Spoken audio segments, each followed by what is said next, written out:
السلام عليكم ورحمة الله تعالى وبركاته. اليوم يا جماعة حاب نحكيو على قضية عدلان ملاح، وأظن أنه آخر فصول الحكاية وآخر فصول القضية هي الآن ليست في أروقة المحاكم ولكنها في أروقة المستشفيات، خصوصا بعد تعرض عدلان ملاح لأزمة قلبية وانخفاض في مستوى السكر في الدم البارحة. هذا ما أدى بالقائمين على السجن لنقل عدلان ملاح إلى مستشفى لتلقي العلاج نتيجة لإضرابه عن الطعام، وهذا طبعا لاستنكاره ورفضه حكم المحكمة الذي قضى بعام حبس. فرفضه عدلان ملاح واعتبر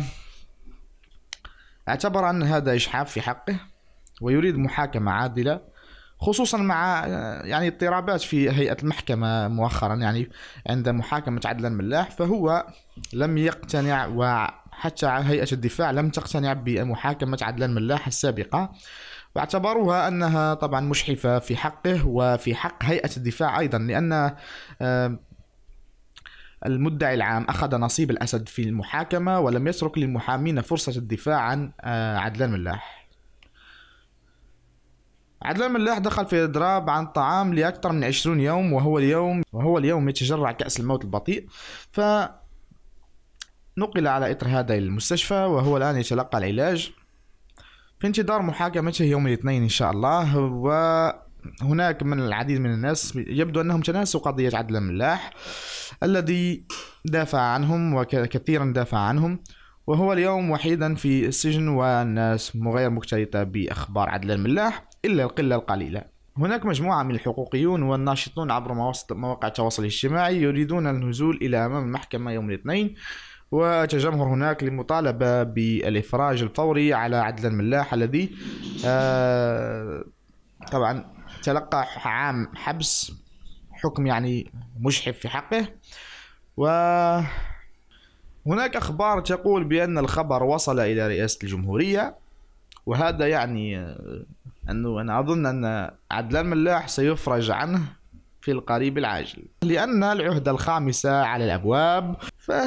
فهذا أنه هذه هي قضية عدلان ملاح، وإن شاء الله سيطلق صراحة عن قريب ويكون بين أهله وأسرته.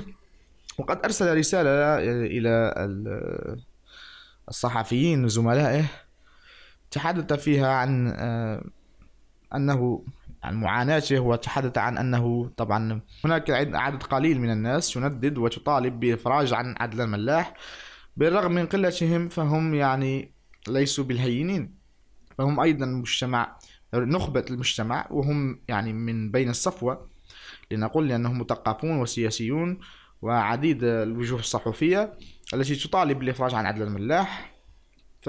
لو تختتم بمجموعة شعبية سيكون هذا أفضل كثيرا، وسيكون إطلاق سراح عدلان ملاح بشكل أسرع.